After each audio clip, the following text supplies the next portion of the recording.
Hello everyone, welcome to রিমাস kitchen and lifestyle. আজকে আমি বানাবো কাতলা মাছের একটা একদম নতুন রেসিপি। নাম না হয় আপনারা আপনাদের মতন দিয়ে দেবেন, কিন্তু রেসিপিটা যদি একবার বানান তাহলে কিন্তু বারবার বানাবেন, এটা আমার প্রমিস রইল। এবার কাতলা মাছগুলোকে আমি একটু নুন আর হলুদ দিয়ে ভালো করে মেখে নিয়েছিলাম আর সর্ষের তেলে খুব ভালো করে ফ্রাই করে নিলাম। এই রান্নাটা করার জন্য কিন্তু আপনারা সর্ষের তেলই ইউজ করবেন। মাছগুলোকে খুব ভালো করে ফ্রাই করে নেবেন। মাছগুলো খুব ভালো করে এখানে যেমন দেখছেন আমি ভালো করে ফ্রাই করে নিয়েছি। এবার আমি তেলের মধ্যে দিয়ে দিলাম শুকনো লঙ্কা, এলাচ, দারচিনি আর তেজপাতা দিয়ে খুব ভালো করে নাড়িয়ে চাড়িয়ে যতক্ষণ না পর্যন্ত সুন্দর একটা গন্ধ আসছে ততক্ষণ পর্যন্ত ভেজে নেব। এবার আমি দিয়ে দিলাম পেঁয়াজটাকে খুব ভালো করে একটু ভেজে নেব। এই অনেক রান্নায় কিন্তু আমি বলি পেঁয়াজ ভাজার সময় নুন দেবেন না, বাট এই রান্নাটায় কিন্তু পেঁয়াজ ভাজার সময় আপনি নুন দিতেই পারেন। এই রান্নাটার জন্য আমি একটা স্পেশাল মশলা বানিয়ে নেব।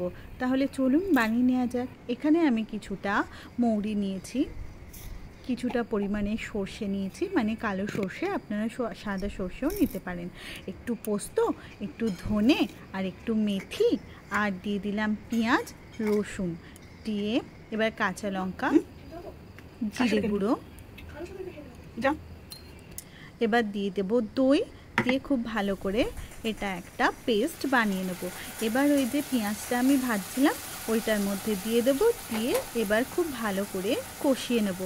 আমরা সবসময় একই রকম কাতলা মাছের কষা, কালিয়া, দই কাতলা এরকম রেসিপি তো অনেক সময় বানাই, কিন্তু আজকে আমার কাতলা মাছের এই রেসিপিটা আপনি বাড়িতে ট্রাই করে দেখুন, ডেফিনেটলি আপনাদের বাড়িতে সবার ভীষণ ভালো লাগবে। যেমন আপনাদের বললাম, নামটা না হয় আপনারা নিজেদের ইচ্ছা মতন দিয়ে দেবেন। এবার আমি এর মধ্যে দিয়ে দিলাম হলুদ আর লঙ্কার গুঁড়ো দিয়ে ভালো করে কষিয়ে নিতে হবে। রান্নাটা কিন্তু খুব কম আছে ধৈর্য ধরে ভালো করে কষিয়ে করবেন, যেহেতু ধনে, পেঁয়াজ, রসুন, জিরে গুঁড়ো সমস্ত কিছুই আছে, তো ওটা থেকে যদি কাঁচা গন্ধ বেরোয় তাহলে ভালো লাগবে না। এবার আমি দিয়ে দিলাম ওই যে মশলাটা করেছিলাম না, সেটার মধ্যে একটু জল দিয়ে যেটুকুনি বাকি ছিল ওই জলটা দিয়ে দিলাম, দিয়ে আবার কিন্তু আমি খুব ভালো করে ভেজে নেব। এই রান্নাটা আপনি ভাত, পোলাও, ফ্রাইড রাইস সমস্ত কিছুর সঙ্গেই ভীষণ ভালো যাবে। আপনি একবার বাড়িতে ট্রাই করুন, ডেফিনেটলি আপনাদের ভালো লাগবেই লাগবে। এবার আবার কিছুক্ষণের জন্য ঢাকা দিয়ে দিলাম।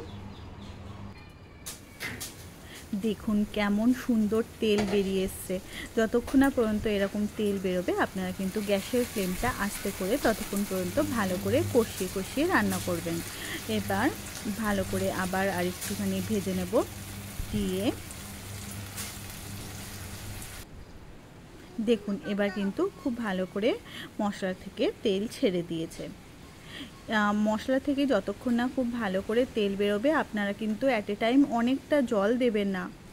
অনেকটা জল মশলাটা ভালো করে কষানোর আগে যদি আপনারা দিয়ে দেন তাহলে এই মাছটার যে রেসিপিটার যে বলছি এত ভালো খেতে হয়েছিল সেই টেস্টটা কিন্তু আপনারা পাবেন না। জলটা কিন্তু অল্প অল্প করে কষানোর সময় যেমন প্রয়োজন তেমন অল্প অল্প করে দেবেন। এবার মশলাটা যখন খুব ভালো করে কষানো হয়ে যাবে তখন মাছগুলো দেবেন, দিয়ে অল্প জল দেবেন যাতে মাছটা ভালো করে, মানে মশলাটা খুব ভালো করে মাছের মধ্যে চলে যায়, ব্যাস ওইটুকুনি। খুব বেশি একটা জল দেওয়ার দরকার নেই, কারণ এই রান্নাটা কিন্তু একটুখানি মানে কষা কষাই হবে, তেল তেল কষা কষা ধরনের হবে, বেশি ওয়াটারি এটা বানাবেন না। দেখুন এবার আমি খুব ভালো করে এবার এটা কষিয়ে নেব। দেখুন এটা গ্রেভিটা কিন্তু খুব একটা বেশি ঠিক আমি রাখিনি, আমরা যেমন ওই মাছের কষাতে যেমন একটা গ্রেভি রাখি একদম ওই রকম।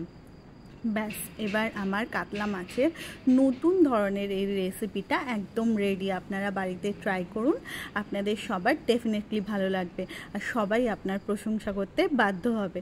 তাহলে আমার এই রান্নাটা আপনাদের কেমন লাগলো আমাকে অবশ্যই জানাবেন। আমার চ্যানেলটা যদি আপনাদের ভালো লেগে থাকে প্লিজ আমার চ্যানেলটা লাইক, কমেন্ট, শেয়ার আর সাবস্ক্রাইব করতে ভুলবেন না।